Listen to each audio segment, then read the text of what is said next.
La Biblia es uno de los libros más influyentes en la historia de la humanidad. Explora las grandes preguntas de por qué existimos. Ha inspirado a muchas personas a hacer cosas asombrosas. Y ha confundido a muchos otros. Probablemente tengas una por ahí guardada en algún lado. Entonces, ¿qué es en realidad la Biblia? Bueno, la Biblia es una pequeña biblioteca de libros que surgieron todos de la historia del antiguo pueblo de Israel. Y en un sentido, ellos eran como cualquier otra civilización antigua. Pero entre ellos existió una larga línea de individuos llamados profetas. Y ellos veían la historia de Israel como no ordinaria. La veían como una parte central de lo que Dios estaba haciendo por toda la humanidad.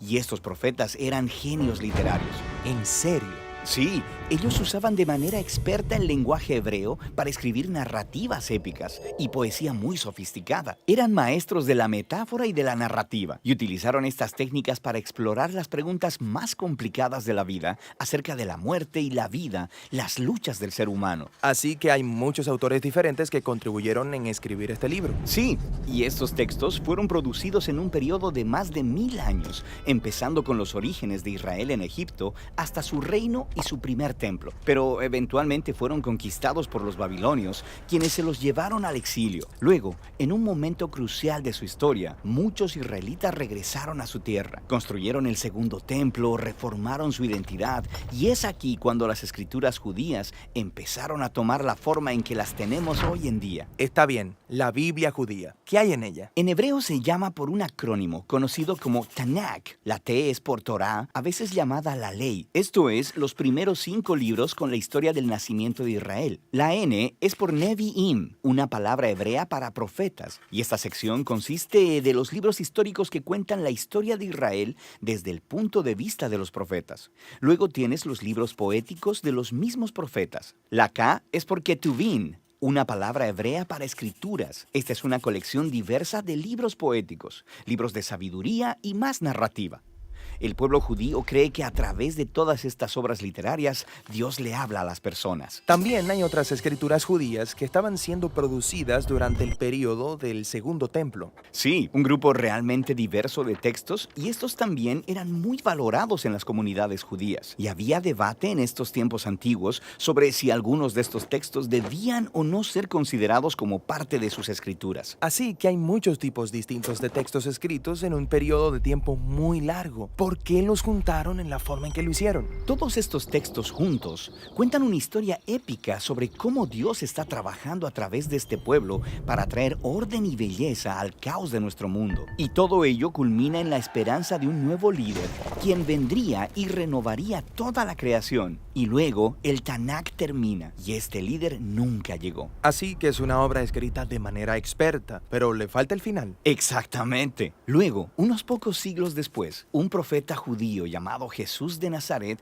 entra en escena. Él decía que estaba continuando la historia del Tanakh. Así que Jesús hizo un montón de cosas geniales. Fue asesinado y sus seguidores decían que él había resucitado de los muertos. Sí, dijeron que Jesús era ese líder tan esperado, quien restauraría el mundo. Así que sus seguidores más tempranos, llamados apóstoles, compusieron nuevas obras literarias acerca de la historia de Jesús. Las llamaron Buenas Nuevas o Evangelios. Formaron un registro llamado Hechos acerca de cómo el movimiento de Jesús se extendió fuera de Israel, y luego hicieron circular cartas a diferentes comunidades de Jesús por todo el mundo antiguo. ¿Y ellos consideraban estos escritos como parte de las escrituras? Sí, los apóstoles escribieron todo esto como el cumplimiento de la historia épica que se encuentra en el Tanakh, y estaban continuando con el genio literario de la tradición judía. También creían que Dios le estaba hablando a su pueblo a través de estos textos, al igual que por las escrituras de Israel. Así que esto es el Antiguo y Nuevo Testamento. Pero, ¿qué pensaban los primeros cristianos acerca de la literatura adicional durante el Segundo Templo? Grupos diferentes tenían diferentes puntos de vista acerca de algunos de estos libros, pero sabemos que leían y valoraban estos textos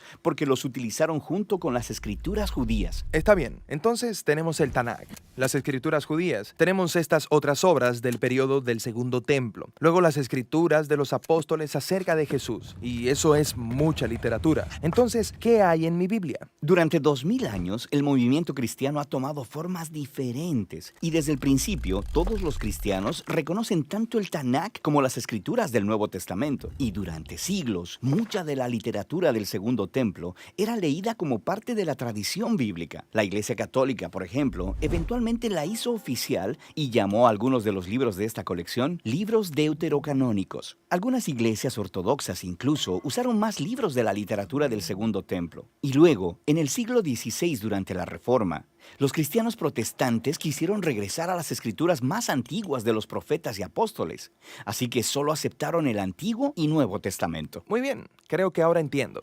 Pero ¿cómo es que una colección de libros producida en un periodo de más de 1000 años por todos estos autores diferentes dice una misma historia? Esta es la pregunta que responderemos en nuestro próximo video.